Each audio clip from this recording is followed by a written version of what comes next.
우리가 지난 시간까지 욥의 고난에 대해서 우리가 많이 살펴보았습니다. 그 가운데 보면 우리도 부지런하게 살아가지만 사단도 참 부지런하다라는 사실을 우리는 잘 깨우쳐야 할 필요가 있다라는 생각이 듭니다. 사단은 늘 우리를 이간질하는 그러한 자다라는 것입니다. 그 가운데는 거짓도 있고 비진리도 있고 또 진리는 있지만 진리 한 스푼에 거짓 반 스푼 섞어서 마치 이야기하는 그런 일들이 우리의 삶 가운데 많이 있기 때문에 그런 것을 통하여서 우리는 늘 사탄이 이렇게 뿌려놓은 그런 악의 구렁텅이로 빠져가는 경우가 많다라는 사실입니다. 사단이 또한 조금이라도 그가 좀 게을렀으면 우리는 좀 편한 삶들을 실제는 살아갈 수 있을 터인데 사단도 자신의 최선을 다하면서 살아간다는 사실을 우리는 잊지 않으셨으면 좋겠습니다. 지옥문을 향하여서 그가 정해진 시간, 다시 오늘도 우리 가운데 주님의 오심을 기대하고 있지만 주님이 오시면 이제는 더 이상 지옥으로 끌고 가고 싶은 영혼들도 데려갈 수 없기 때문에, 그래서 이제 사단은 그 스스로도 알고 있는 그 시간, 그도 알 수 없는 그 시간이지만 어쨌든 이 땅 가운데서 그와 또한 사탄과 그의 하수들이 계속해서 우리를 꿰고 우리의 모든 사이를 이간질하고 있다라는 사실을 여러분들은 여러분들 삶 가운데 잊지 않으셨으면 좋겠습니다. 세상에서만 그런 일이 벌어지는 것이 아니라 이 교회 안에서도 사단은 자신의 활동 영역을 여전히 확장시켜 나가려고 한다는 그런 모습들을 우리는 많이 볼 수 있다는 것입니다. 사단은 욥에 대해서 하나님께서 자랑하실 때에도 하나님 앞에서도 그는 열심히 하나님과 대면하고 때로는 마치 의논하고 때로는 의견 충돌이 일어나는 것처럼 교묘하게 자신의 어떠함들, 욥에 대한 자신의 영향력들을 확장시키기 위해서 그가 활동하고 있었다라는 사실들을 여러분들은 욥기를 다시 보시는 그런 가운데서도 꼭 기억하시면 좋겠다라는 말씀을 드립니다. 그러면 어떻습니까? 하나님의 사명을 받은 사람들이, 이제 우리와 같은 성도들이, 그리고 그리스도인 된 자들이 어떻게 하고 있습니까? 세상 가운데서 활동적이고 그렇게 많이 우리는 여러 모습들을 보이면서 세상 가운데 살아갈 때 세상이나 교회나 마찬가지로 우리의 모습들 가운데는 주변에 우리가 원치 않는 적들이 많이 있다라는 사실을 여러분들은 기억하실 필요가 있다는 것입니다. 그들이 하는 말마다 어떤 말입니까? 아름답고 예쁜 말을 하겠습니까? 전혀 그렇지 않습니다. 우리에게 독이 되는 말만 어떻게 쏙쏙 골라서 우리에게 이야기해 주는지, 우리의 마음도 상하고 그리고 우리의 영혼도 해하고 그리고 우리의 믿음조차도 마치 완전히 뿌리 뽑혀 흔들릴 만큼 그렇게 사단의 하수의 노릇들 하는 그런 세상의 수많은 적들이 우리 가운데 많이 있다라는 겁니다. 그것은 우리의 바로 곁에서 여전히 우리 가운데 활동할 수도 있다라는 것을 우리는 알고 있어야 합니다. 그들의 공격은 여러분들 생각하는 것만큼 그렇게 가볍지 않습니다. 굉장히 창의적이고 다양하고 그리고 실로 좀 공격적이고 그렇기 때문에 우리가 이것을 잘 분별하지 못하면 우리는 그 관계 가운데서 우리가 진짜 들어야 될 그런 이야기를 듣기보다는 그 사람들이 우리를 어떤 의미에서는 조종하려고 하는, 요즘으로는 뭐 가스라이팅이라고 이야기를 많이 하지만 오늘 그러한 이 가스라이팅 가운데 어떻게 힘겹게 분별하며 또 진리의 선한 싸움들을 싸워 나갔던 사람, 오늘 바로 느헤미야의 모습들을 통하여서 우리가 좀 교훈을 얻고자 하는 것입니다. 그런 사람들은 우리에게 어떻게 하냐면 기본적으로는 우리의 주인을 좀 분산시켜서 우리가 사명에, 우리가 본디해야 될 하나님의 뜻에 집중하지 못하게 하는 것을 1차적으로 원하고요. 궁극적으로는 어떻게 합니까? 하나님의 뜻을 이루지 못하도록 그러한 우리의 모든 목적들이, 우리의 사명들이 무산시키려고 하고요. 그리고 그것조차 여의치 않다라고 생각이 되면 최소한 그 일을 제때 이루지 못하도록 지연시키려고 한다라는 것을 여러분들은 늘 기억하셔야 될 줄 압니다. 우리가 마태복음 6장 33절의 말씀을 굳이 말씀드리지 않아도 어떤 말씀입니까? 이 말씀은 먼저 그 나라와 의를 구하라 라고 하는 말씀입니다. 하나님 나라를 구하는 사람들에게는, 우리는 하나님 나라를 구하고 하나님 나라를 소원하는 사람들 아닙니까? 구원에만 머물러 있지 않고 하나님이 우리를 다스려 주시기를 원하는 모든 사람들에게, 특별히 믿는 우리들에게 그와 같은 일들은 여전히 계속 진행되어지고 있다라는 것입니다. 이러한 이 독성이 가득한 이런 주변 사람들의, 그 악독한 사람들의 이 공격들을 우리가 어떻게 이겨낼 수 있는지 느헤미야의 말을 통하여서 우리는 조금 더 살펴보고자 합니다. 실제 느헤미야가 하였던 가장 중요한 일은 성벽을 재건하는 것이었습니다. 그 전에 성벽보다는 먼저 성전이 재건되어졌다라는 사실은 여러분들이 아실 필요가 있습니다. 그것은 516년에 성전이 봉헌되었습니다. 이것은 실제 588년에 유다가 망하고 난 다음에 50년 만에 70년 만에 일어난 거의 일이죠. 그 일을 통하여서 결국에는 하나님이 여전히 살아계시고 우리와 함께 하신다라는 사실을 분명히 알려주었지만, 그러나 그 이후에도 성전만 달랑 있는 예루살렘 생각해 보시면 그곳이 과연 안전하고 이전과 같은 어떤 정말 샬롬이라고 하는 평안함이 있었을까요? 그렇지 못하다는 사실을 알고, 그리고 그 가운데 계속해서 이 예루살렘을 흠집내고 이 성읍을 계속 무너뜨리려고 하는 그런 악한 세력들이 있었기 때문에 결국에는 이 느헤미야에게 그러한 이야기가 들려지고, 하나님께서 친히 네가 이제 가서 성전은 재건되었지만 여전히 예루살렘이 그 평안한 가운데 있지 못하는 그 성읍을 위해서 네가 성벽을 재건하도록 하라라는 말씀을 하나님으로부터 받게 되었습니다. 그래서 그는 사명을 위해서 움직이기 시작하고, 그 전에 원래 에스라가 455년경에 장정 1,500명과 그 가족들을 데리고 먼저 예루살렘으로 갔다라는 이러한 하나의 발판이 있었기 때문에 이것을 통하여서 영적인 성벽이 재건되는 준비는 되었지만 실제적으로 예루살렘의 성벽이 재건되는 일을 감당할 수 있는 에스라 말고 느헤미야와 같은 그런 뛰어난 그런 민족의 지도자들을 하나님께서 그 가운데 보내셨다라는 사실입니다. 그런데 왜 이런 일 가운데는 이전에 성전을 재건할 때보다 훨씬 더 방해 세력들이 많은지 우리는 다시 한 번 더 좀 생각해 볼 필요가 있습니다. 종교적으로 예루살렘의 이 성전을 다시 한 번 더 재건하는 정도를 허락하는 것은 그렇게 무리가 없을 수 있습니다. 주변에 있는 그 이민족들과의 관계들을 보면 뭐 그 정도는 충분히 이 페르시아 제국 가운데는 민족마다의 어떤 다양한 자치를 인정하는 그런 제국의 운영들을 취했기 때문에 예루살렘에 성전을 만들어 주는 것 정도는 괜찮은 부분들이 있었습니다. 그러나 이 자치라는 것이 종교적인 부분들이 넘어서는 결국에는 이 사회적으로, 그리고 어떤 의미에서는 정치적으로 결국에는 이 성벽이 재건되면 분명히 유다와 또 다른 이웃 민족들과 나라들 간의 관계들은 분명한 어떤 갈등과 대립이 일어날 수밖에 없는 그런 상황이었기 때문에 이 성벽이 재건되는 것만큼은 그들이 최대한의 어떤 방해 공작을 펼쳐서 그들이 유다 백성들이 원래 원하는, 그래서 느헤미야 총독의 지도 아래서 그렇게 성벽이 재건되어지는 것은 그렇게 하지 못하려고 하는 그런 세력들이 여전히 주변에 많았다라는 것입니다. 이런 모습들을 보면 우리 스스로도 우리의 삶 가운데 우리는 교회 안에 있으면 어떤 의미에서는 굉장히 안전할 수 있습니다. 편할 수도 있습니다. 그러나 그 교회를 넘어서 여러분들이 세상 속으로 사회 가운데에서 뭔가 우리가 늘 잘 이야기하는 선한 영향력들을 하나님의 말씀대로 한번 순종하고 살아보고자 하는 그런 결단이 있을 때 그런 꼴을 못 보는 사람들이 많습니다. 단순히 술의 이야기들도 제가 말씀을 많이 드렸지만 술 한 잔도 거부하는 그거조차도 그들의 문화 속에서는 잘 인정해주고 싶지 않은 그런 것들이 있기 때문에 오히려 더 믿는 사람들만 쏙쏙 골라서 어떤 일을 합니까? 상사로서 못된 짓들을 많이 하죠. 어떻게든 술을 먹이고 싶고, 사수가 되는 사람들은 자신의 밑에 후배로 들어온 그런 직장 가운데도 그런 사람들을 어떻게든 좀 망가뜨려서 우리와 같은 사람으로 좀 만들어 보고 싶어하는 그런 마음들이 마치 많이 있는 것과 똑같은 것입니다. 사회적으로, 문화적으로 우리가 참된 믿는 사람으로서, 그리스도인으로서 세상 가운데 살아가는 것은 우리의 마음의 성벽을 지켜내고, 또 어떤 의미에서는 우리의 신앙을 다시 한 번 더 굳건하게 다지지 않으면 그 가운데서 구별된 삶을 살아가고 선한 싸움을 싸운다는 것은 여러분들의 생각처럼 결코 쉽지 않습니다. 그것은 우리가 학생으로 있는 우리 삼청회원이든지 아니면 이청회원이든지 직장인으로서 또 살아가는 여기 일터에서 많이 일터의 그리스도인으로 살아보려고 하시는 분들도 많이 있지 않습니까? 앞선 우리의 믿음의 선배들도 그런 삶들은 결코 쉽지 않습니다. 다른 사람들에게 정말 인정받아서 저 사람은 술을 안 마셔줘도 우리와 함께 할 수 있는 사람이다 라는 그런 인식들을 심어주는 것만큼도 얼마나 어려운 일인지, 그리고 얼마나 수고함이 있는 일인지 우리는 잘 알 수 있기 때문에 그렇습니다. 그런 관점에서 오늘 느헤미야가 이 예루살렘의 성벽을 세운다라는 것은 그와 같은 의미가 있었다라는 사실들을 기억하시면서 오늘의 말씀을 우리의 관계와 사명에 초점을 맞추어서 한번 바라볼 수 있으면 좋겠습니다. 오늘 2절의 말씀 우리가 한번 같이 읽어보겠습니다.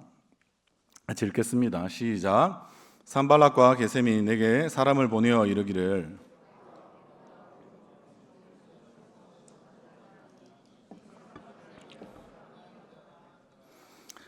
읽어보면 어떻습니까? 오노 평지 한 촌에서 서로 지금 만나자라고 이야기합니다. 뭐 느헤미야가 만남을 어떻게 지금 거절할 수 있겠는가 이렇게 생각해 볼 수도 있습니다. 주변에 좀 더 협력을 해주면 어쨌든 반대할 수는 있지만 이해하고 설득을 시킨다면 오히려 더 일은 훨씬 더 수월하게 이루어질 수 있다 생각하면 그들이 먼저 한번 만나자라고 이야기하는 것을 구태여 지금 느헤미야가 거절을 왜 해야 되겠느냐, 우리는 이렇게 이 말씀 가운데도 물어볼 수 있지 않겠습니까? 그런데 여기서 보면 결국 하나님을 따르는 사람들은 뭐 다른 사람들에게 손을 내밀 수 있는 것도 그것이 나쁜 일이 아니지 않습니까? 그렇게 해서 뭐 서로 이렇게 손에 손을 맞잡고 함께 할 수 있는 부분들은 굳이 우리가 하나님 앞에 예배의 자리에 나오거나 뭐 예수님을 믿게 하는 이 일은 아니지만 우리가 사회를 살아갈 때 주변의 사람들과 협력하는 것 정도는 충분히 가능한 일이라서 느헤미야도 좀 그렇게 하면 되지 않겠나 싶은데 결국에는 그런 생각들로 지금만 바라볼 수 없는 것입니다. 왜냐하면 느헤미야는 이렇게 만남을 청하는 그 사람들의 그 본래 되는 의도를 알고 있었기 때문에 그렇습니다. 그 이유는 무엇입니까? 우리가 읽었던 2절 이하의 말씀과 3절과 4절도 한번 같이 읽어보며 말씀을 한번 정리하도록 하겠습니다. 3절과 4절의 말씀도 같이 읽겠습니다. 내가 그들에게 사자들을 보내어 이르기를 내가 이제 큰 역사를 하니 내려가지 못하겠노라. 어찌하여 역사를 중지하게 하고 너희에게로 내려가겠느냐 하며 그들이 4번이나 이같이 내게 사람을 보내되 나는 똑같이 대답하였더니. 아멘. 그러니까 이 사람들은 무엇을 결국에는 원하는 것입니까? 느헤미야를 반대하는 이들 가운데는 이 지금 느헤미야에게 계속해서 4번씩까지 계속해서 이야기를 하고 있다는 것이죠. 분명히 느헤미야는 하나님이 함께 하시고 하나님의 사명을 그가 깨달았기 때문에 진리 안에서 이들이 말하는 참과 거짓을 구별할 수 있는 그런 분별력들이 그 가운데 있었고 그랬기 때문에 무의미한 그런 만남을 통한 시간들을 낭비하고 있지는 않다라는 것을 우리는 알 수 있습니다. 그래서 그는 이 가운데서 어떻게 이야기를 하는 것입니까? 지금 내가 이제 큰 역사를 하니 내려가지 못하겠다 이렇게 이야기합니다. 다른 말로 하면 무엇입니까? 내가 지금 하는 일이 너무 바빠서 한눈 팔 새도 없이 지금 열심히 일에 집중해야 되기 때문에 지금은 만나지 못하겠다라고 지금 이야기를 하는 것이죠. 그런데 이러한 사람들은 그냥 이 한 번의 거절로 가만히 있습니까? 그렇지 않습니다. 2번, 3번, 4번 이렇게까지 지금 했다라고 이야기합니다. 여러분들이 이러한 4번의 만남을 요청받는다면 여러분들은 어떻게 생각하겠습니까? 실제 1번, 2번 정도는 보통 우리가 의지가 좀 굳은 사람들은 그렇게 할 수 있습니다. 그러나 그들의 분명한 의도를 구별해내지 못하면 어떻게 할까요? 3번, 4번쯤 되면 결국엔 설득되어서 그 사람들과 뭔가 어울리고 함께하고 싶어하는 그런 모습들 가운데 그들을 만나게 되는 것이 보통 이 사람들의 모습입니다. 그러나 지금 느헤미야는 완전히 달랐죠. 그러면 다른 말로 하면 느헤미야는 자신이 무엇을 행해야 하는 그런 사역과 소망, 일명 그런 것들에 어떤 의미에서는 더 정확하게는 소망이라기보다는 소명이 맞겠죠. 사역과 소명은 줄이면 사명이 되지 않겠습니까? 그런 자신의 사명에 충실하고자 했기 때문에 그는 이와 같은 부분에서 4번씩이나 만남의 요청이 와도 그는 단호하게 거절해 버렸다라는 것입니다. 그러니까 그들이 어떻게 이야기하는지 한번 보십시오. 산발랏은 이제 느헤미야의 최종 거절에 협박으로 지금 대응하고 있는 모습을 보이는데요. 우리 5절에서부터 7절까지의 말씀 우리가 한번 읽어보도록 하겠습니다. 시작. 산발랏이 5번째는 그 종자의 손에 봉하지 않은 편지를 들려 내게 보냈는데 그 글에 이르기를 이방 중에도 소문이 있고 가스무도 말하기를 너와 유다 사람들이 모반하려 하여 성벽을 건축한다 하나니 왕이 되려 하는도다. 또 내가 선지자를 세워 예루살렘에서 너를 들어 선전하기를 유다의 왕이 있다 하게 하였으니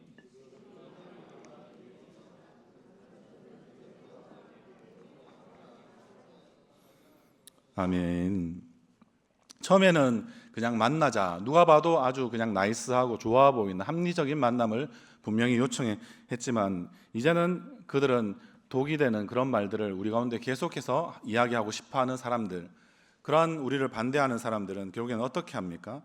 결국엔 이것이 협박으로 결국에는 비화되는 것이죠. 더 안 좋아지는 것이죠. 그러면서 어떻게 이야기합니까? 우리에게 증인이 있는데 우리가 요구한 대로 하지 않으면 엉뚱한 사람들이 이에 대해서 듣고 당신은 반드시 어떠한 대가를 치르고야 말 것이다. 이렇게 요즘 현대어로 이야기해보면 이런 식으로 말을 하는 것입니다.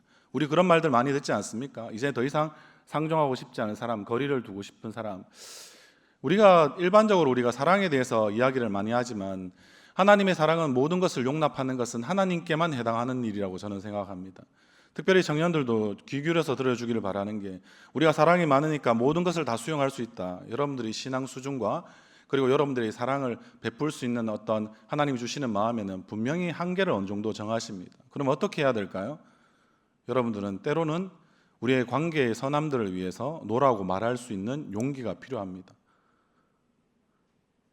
아니라고 이야기할 수 있는 부분들을 통하여서 여러분들 어떻게 합니까? 관계가 새로워질 수도 있고요, 아니면 관계가 좀 정리될 수도 있습니다. 다른 말로 하면 저도 우리의 교회는 생과 같으면 좋겠다라고 생각합니다. 목마른 사람들은 누구나 와서 마시는 그런 교회, 울타리가 없는 그런 교회, 그런 교회를 저는 희망하고 생각합니다. 그러나 우리의 관계에서는 여러분들, 세상은 너무나 치열하고 너무나 혹독합니다. 그런 상황에 있을 때 여러분들, 그런 다른 사람들과 관계에서, 우리가 세상과의 관계에서 어떤 것들을 할 수 있을까요? 일명 어느 정도는 노라고 말함으로써 여러분들은 경계를 세울 수 있는 부분들이 있어야 합니다. 그것을 통해서 시간도 벌 수도 있고, 우리가 그 관계들을 다시 한 번 더 재조정하고 정립할 수 있는 게 필요합니다. 세상 사람들도 서로 조금 더 악독한 사람과 좀 덜 악독한 사람들이 만나서 만약에 그렇게 생활을 한다 하더라도 어떻습니까? 그들 가운데 서로 노라고 말하는 법들이 없기 때문에, 경계를 세우지 않기 때문에 서로의 관계를 서로 좋게 만드는 그런 일들을 만들어가기가 굉장히 어려운 것이 실제는 사실입니다. 그런 관계들의 어려움 때문에 많은 사람들이 공황장애도 앓기도 하고요, 그런 두려움과 허무함들을 자기 스스로 조절하지 못하는 그런 상황들이 우리의 모든 관계 속에서 참으로 많이 있습니다. 굳이 듣지 않고 그 이야기가 진실되게 우리는 받아들이지 않아도 되는 것인데, 하나님 말씀만큼 깊이 독이 되는 말을 우리에게 하는 사람들의 그 말에 우리는 경계를 세우지 못하고 노라고 말하지 못하기 때문에 어떻게 할까요?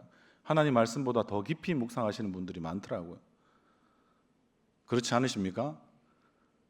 얼마나 상처 주는 말들이 우리 마음속에 속속 깊이 들어오는지, 하나님 말씀이 그 정도 들어왔으면 아마 신앙의 놀라운 변화와 삶의 변화가 일어났을 텐데, 우리는 다른 사람들이 우리를 어떻게 평가하고 나에게 정말 말도 안 되는 독소적인 그런 말들을 엄청나게 쏘아대는데도 불구하고 우리는 그 사람들이 마치 우리의 판단자나 우리의 주관자나 우리의 심판관이 되는 것처럼 우리는 그렇게 그 사람들의 말에 귀를 기울입니다. 물론 상사가 하는 말이면 더 파워가 세겠죠. 그러나 그렇지 못하더라도 우리의 삶 가운데서 말씀으로 분별할 때 우리는 아닌 것은 아니라고 말할 수 있는 그런 여러분들에게 용기가 필요한 것입니다. 그런 용기가 없다면 여러분들의 심령을 하나님께서 지켜주시는 건 맞습니다. 그러나 하나님은 우리에게 말씀을 통하여서 지혜도 더하여 주시고 아닌 것은 아니라고 말할 수 있는 그런 믿음 가운데 우리의 용기를 허락하시는 분이시라고 믿습니다. 그러하기에 여러분들이 너무나 상처되는 말들, 그 말씀을 하나님의 말씀과 같이 생각하고 그것을 오래 묵여두면 그것을 통하여서 사단은 더 힘차게 우리의 마음속에서 자기가 할 수 있는 최대한의 영향력들을 발휘하여서 우리가 더 하나님 나라에 가까운 사람보다는 우리는 사단의 나라에 가까운 사람, 세상의 나라에 가까운 사람, 그렇게 만들어내고자 하는 그런 모습들이 훨씬 많다는 거, 여러분들이 한번 여러분들의 삶을 또 돌이켜 보실 수 있기를 주님의 이름으로 소원합니다. 그렇습니다. 그러하기 때문에 우리의 삶 가운데서 우리와 가장 가까이 하는 사람들 한번 생각해 보십시오. 직장 생활을 만약에 한다고 생각하면 그런 사람들 있지 않습니까? 영희와 만약에 순희가 있다, 이렇게 여자분들이 좀 그런 관계에서 훨씬 더 예민하시니까, 예를 들어 보면 순희는 계속해서 영희가 자기를 도와주기를 바라는 거죠.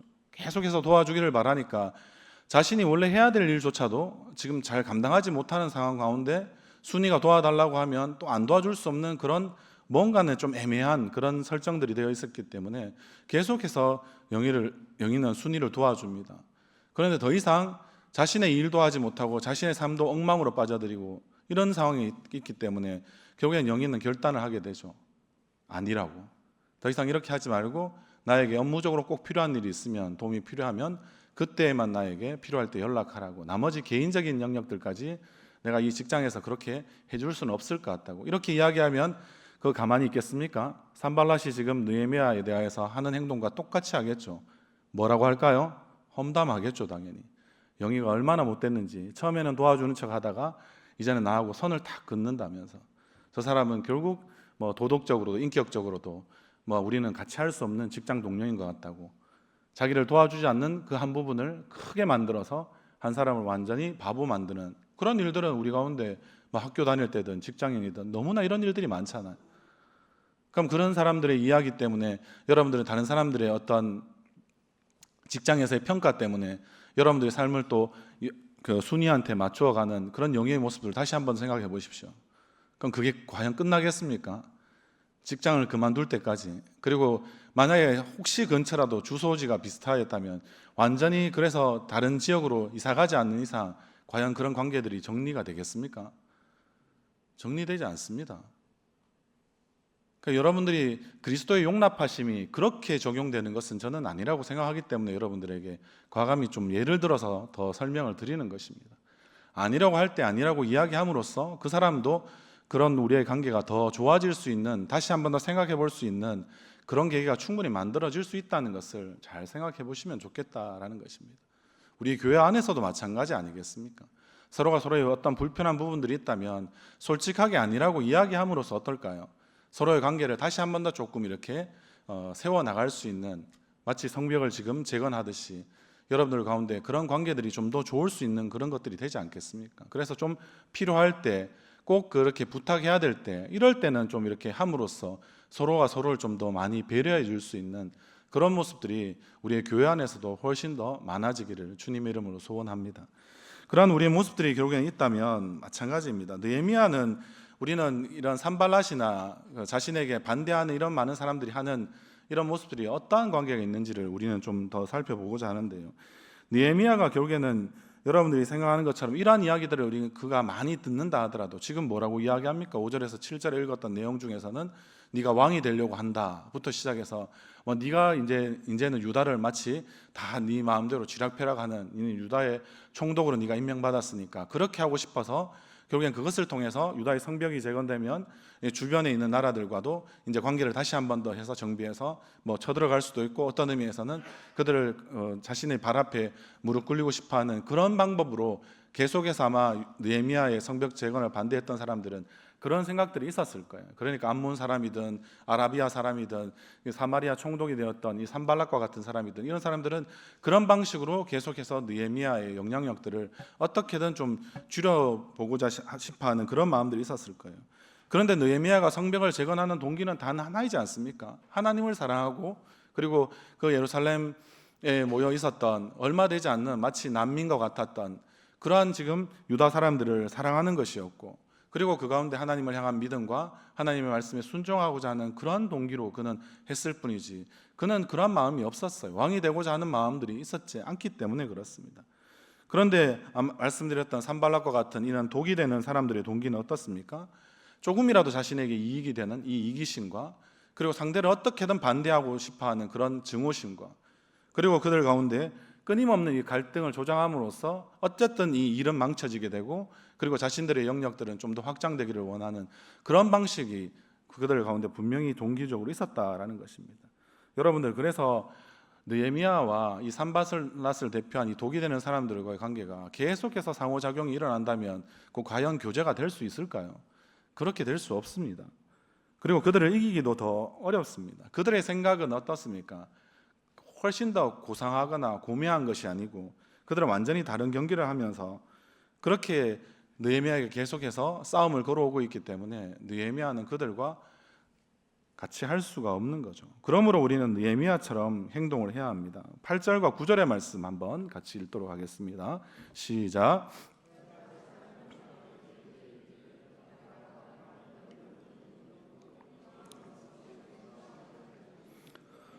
그들이 다 우리를 두렵게 하고자 하여 말하기를 그들이 손이 피곤하여 역사를 중지하고 이루지 못하리라 함이라. 이제 내 손을 힘있게 하옵소서 하였노라. 아멘. 여러분들, 우리의 피난처는 하나님밖에 없습니다. 여러분들, 하나님께 결국에는 피하는 것입니다. 사람들이 하나님을 향한 우리의 사명을 결국에는 해방한다고 생각이 들면 하나님께 피하는 것 외에는 우리에게 방법이 없습니다. 그래서 느헤미야가 9절에서도 마지막에 이렇게 이야기하지 않습니까? 제일 마지막에 이제 내 손을 힘있게 하옵소서 하였노라 라고, 그는 계속해서 하나님께 피하고 결국에는 기도에 더욱 힘쓰고 다시 한 번 더 하나님이 나에게 담대한 마음, 그런 또 용기, 그리고 위로와 확신을 달라고 그렇게 하나님 앞에 계속해서 기도하는 것입니다. 결국엔 하나님께 더욱더 우리가 집중하지 않으면 우리는 사람의 관계들도 결국엔 우리는 분별할 수 없습니다. 다른 말로 하면 아까 말씀드린 대로 말씀보다 내가 더 묵상해버리는 상처나는 많은 말들에 우리가 더 깊이 빠져들면 빠져들수록 우리는 쓸데없는 시간들을 하나님께 집중해야 되고 사명에 집중해야 되는 그런 시간들에 우리는 계속해서 빼앗기면서 낭비하고 있는 그런 자가 되는 것입니다. 하나님께서 안타까워하시고 어떤 의미에서 하나님 나라를 위해서는 전혀 필요 없는 짓들을 우리가 하고 있는 것이죠. 그렇게 되어 본다면 우리는 결국에는 어떤 생각들을 생각할 수 있냐면 느헤미야가 가진 마음은 결국에는 온화한 마음들을 결국에는 가지는 것인데요. 이 온화함에 대해서 어떤 성경학자가 이렇게 분명하게 정의 내렸습니다. 칭찬을 듣건 그렇지 않건, 존경이나 칭송을 받건 그렇지 않건 영향을 받지 않는 그런 모습으로 영혼의 영구적인 어떤 상태를 유지하는 것이다 라고 이야기합니다. 여러분들 칭찬에도 어떤 비난에도 어떤 의미에서는 존경에도 칭송에도 어떻게 보면 비난에도 비판에도 여러분들이 좀 자유로울 수 있으면 좋겠다라는 생각이 듭니다. 결국엔 어떻습니까? 그들 일단 산발락과 같은 사람들, 우리에게 독이 되는 이런 사람들은 결국엔 뭘 하고 이야기하는 것입니까? 악의적인 공격을 때론 하기도 하고 공화 나첨도 우리에게 하기도 하지만 그런 모든 것으로부터 우리는 온화한 가운데 완전히 자유로울 수만 있다면 결국은 다른 말로 하면 하나님께서 나의 삶을 아시고 나를 인정해 주시겠지라고 생각하는 그런 하나님의 인정만을 고대하는 그런 영혼이 되어질 수 있다면 우리는 좀 더 많은 것으로부터 진정한 자유함들을 우리가 누릴 수 있지 않나 이런 생각이 듭니다. 다른 말로 하면 마태복음 25장 21절 말씀에 우리가 늘 잘 기억하는 충성에 대해서 이야기할 때 잘 듣는 거 있지 않습니까? 어떻게 이야기하십니까? 마태복음 25장 21절에 이렇습니다. 잘하였도다 착하고 충성된 종아라고 말씀하시는 우리는 주님의 음성만을 고대하고 이 땅 가운데서 우리는 살아갈 수 있는 지혜가 있기를 주님의 이름으로 간절히 소원합니다. 그렇기 때문에 여러분들 거짓과 협박에는 여러분들 말리지 않아야 합니다. 그리고 때로는 간청 같은 이런 것들도 계속해서 만나자 하거나 뭐 어떻게 하자고 이야기하는 그런 많은 것들에도 느헤미야에게는 전혀 통하지 않았습니다. 우리 10절의 말씀도 한번 같이 읽어볼까요? 10절의 말씀 같이 읽겠습니다. 이후에 손자 들라야의 아들 스마야가 두문 불출하기로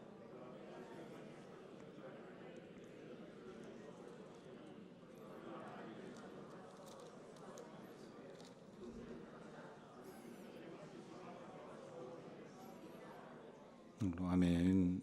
스마야라는 인물은 대체로 레위인, 선지자, 제사장들에게 주어진 종교적 이름이라고 볼 수 있는데요. 여기 나오는 스마야는 그냥 일반적으로 선지자다라고 이렇게 생각해 볼 수 있습니다. 그러면 어떻습니까? 도비아나 산발락 같은 이런 사람들이 하나님이 느헤미야에게 주신 사명을 해방하려고 그렇게 많이 하였다면 이제는 내부에 마치 적이 있는 것처럼 그렇게 어떻게 합니까? 스마야라는 인물이 결국엔 성전으로 피하자라는 이 말도 안 되는 소리를 결국에는 느헤미야에게 하고 있습니다. 그 이유는 무엇일까요? 우리 한번 11절의 말씀, 12절까지 말씀 한번 확인해 보도록 하겠습니다. 내가 이르기를 나 같은 자가 어찌 도망하며 나 같은 몸이면 누가 외소에 들어가서 생명을 보존하겠느냐? 나는 들어가지 않겠노라 하고 께서 보내신 바가 아니라 도비아와 산발랏에게 뇌물을 받고 내게 이런 예언을 함이라. 그렇습니다. 느헤미야는 독이 되는 이러한 사람들을 상대하고 있다는 것들을 분명히 알고 있는데 계속해서 어떻습니까? 그 상대하면서도 그들을 상대는 이야기를 계속 걸어오고 싸움을 걸어오니까 상대해 줄 수밖에 없죠. 그런데 상대를 하지만 그들의 이야기에 귀 기울이지 않고 어떤 의미에서는 그들에게 자꾸 집착하려는, 우리처럼 뭐 말씀보다 더 상대방의 그 말을 귀를 기울여서 우리 마음에 품고 있고 이런 집착하는 모습들이 전혀 보이지 않는다는 거죠. 왜냐하면 집착하게 되면 여러분들 어떨까요? 또 다른 함정, 또 다른 그런 많은 일들이 우리 가운데 빠져들 수밖에 없기 때문에 그렇습니다. 그는 오히려 그 모든 것들을 하나님께 맡기고 그래서 그냥 온전히 기도할 뿐이다라는 사실을 우리는 볼 수 있습니다. 14절의 말씀도 우리가 같이 한번 더 읽도록 하겠습니다. 시작.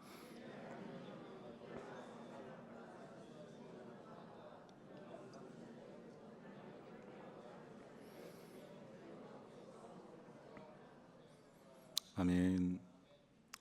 이 스마야나 노아다나 이런 사람들이 보여주듯이 결국에는 우리 교회 안에서 우리의 성도들도 결국에는 교회 다니지 않는 사람들만큼이나 결국에는 독이 될 수 있는 그런 안타까운 모습들을 우리는 분명히 성경에서 지금 말해주고 있습니다.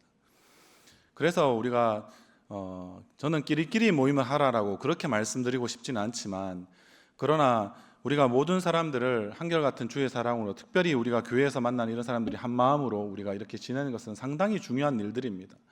그러나 여러분들, 그 가운데서도 계속 내가 상대할 수는 있지만 집착하고 싶지 않은 그런 상대들이 우리 가운데도 있을 수가 있다는 것입니다. 그럼 여러분들 어떻게 하시겠습니까? 이것을 가지고 느헤미야처럼 기도의 자리로 나아가야죠. 어떻게 기도하고 있습니까? 느헤미야가 결국엔 도비아나 산발랏이나 노아다나, 앞에 이야기했던 스마야나 이런 사람들에 대해서 그들이 나를 두렵게 하고 있다고, 그들의 행함들을 주님 보시고 기억하옵소서라고, 그렇게 그는 하나님께 피하고 하나님의 인정만을 바라는 가운데 자신에게 일어난 모든 일들을 하나님께 상세히 구하는 기도를 할 뿐이었습니다. 여러분들 어떻게 할까요? 그러면 이런 일들을 통하여서 느헤미야는 결국에는 성벽을 재건하지 못하였습니까? 제가 말씀을 한 절 읽고 오늘의 말씀을 정리하고자 합니다. 15절의 말씀입니다. 성벽 역사가 52일 만인 엘루월 25일에 끝나매. 아멘. 여러분들, 성벽 재건하는 것은 결코 쉽지 않습니다. 양문에서 시작해서 쭉 예루살렘의 수많은 이 문들도 같이 만들면서 성벽을 재건하는 것이었기 때문에 이 정도로 이렇게 빨리 진행될 수가 없습니다.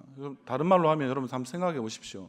성전을 짓고 그 가운데 수많은 또 수십 년이 흘러서 지금 성벽 재건을 지금 하게 되는데, 그런 일들이 얼마나 쉬운 일이 아니었는지를 우리가 알 수 있는데, 사명이 있는 사람, 그리고 독이 되는 사람들이 이야기에 귀를 기울이지 않고 이 사명 완수에 완전히 올인하는 사람, 그리고 그를 도와줄 수 있는 동력자들이 하나님께서 붙여주시면 어떻습니까? 52일이면 2달도 안 걸린 시간에 예루살렘의 성벽이 재건되었습니다.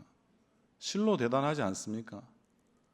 우리의 교회도 여러분들이 생각하시는 것처럼 분별력 있고, 그리고 반드시 들어야 되는 이야기는 듣고 흘려야 되는 이야기는 흘릴 줄 아는 그런 분별 있는 성도님들이 여기 많이 모이시면 우리의 교회도 2달이면 변화될 수 있지 않겠습니까?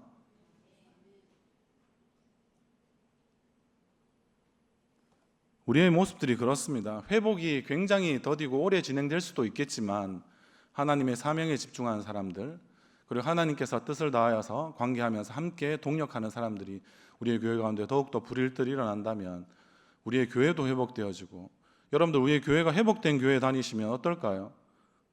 여러분들이 자연스럽게 회복되어지십니다. 그럼 여러분들이 속한 공동체는 어떻게 될까요? 가만히 있을까요? 아닙니다. 우리를 통하여서 우리가 복음의 제사장으로서, 제사장 나라로서 우리 교회가 또 우리의 개인들이 그런 영향력들을 발휘하기 시작하면 어떨까요?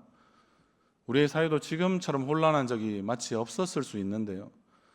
그러나 이런 모든 혼란함들도 주님께서 한번 하시면 이런 회복된 우리의 성도들과 회복된 우리 주의 청년들을 통하여서 주의 나라가 새롭게 온전히 세워지는 것을 우리에 대해 바라볼 수 있지 않겠습니까? 그렇기 때문에 오늘도 우리는 이 느헤미야 말씀을 같이 듣고 있지 않습니까? 이 말씀이 여러분들의 심령에 온전히 잘 박힌 목과 같이 그렇게 끊임없이 영향력을 펼쳐나갈 때 우리는 이러한 일들을 보게 될 것입니다. 느헤미야의 마지막 말씀을 읽고 오늘 말씀을 진짜 마무리하도록 하겠습니다. 느헤미야 13장 31절 말씀에 이렇습니다. 내 하나님이여 나를 기억하여 복을 주옵소서라고 되어 있습니다. 여러분들, 독이 되는 사람들을 잘 상대하는 사람들은 결국에는 하나님께서 복을 더하여 주십니다. 그가 어떠한 독이 되는 말들 가운데, 그리고 방해 가운데 그에게 주어진 사명을 완수했는지를 누가 기억하여 주십니까? 우리 하나님이 기억하여 주십니다. 하나님께 기억되는 여러분들의 인생이 될 것입니다. 내 사명이 완수되었으니까 내 삶이 좀 더 안정해지고 나의 공동체가 좀 좋아진다, 유익한다, 이런 것들은 별로 중요하지 않습니다. 하나님의 뜻대로 하나님이 원하시는 삶을 살아가는 모든 사람들은 하나님께서 느헤미야가 이야기하는 것처럼 기억하실 것입니다. 그리고 그 사람들에게 정말 한량없는 복을 더하여 주시고 그 가운데 모든 사람과 더불어 진정한 화평됨을 누릴 수 있는, 그리고 온전함에 이를 수 있는 그런 삶들을 우리 가운데 반드시 허락하실 것입니다. 여러분들이 그러한 모습으로 주님 앞에서 잘 살아나시는 또 한 주간의 삶이 되시기를 주님의 이름으로 간절히 소원합니다.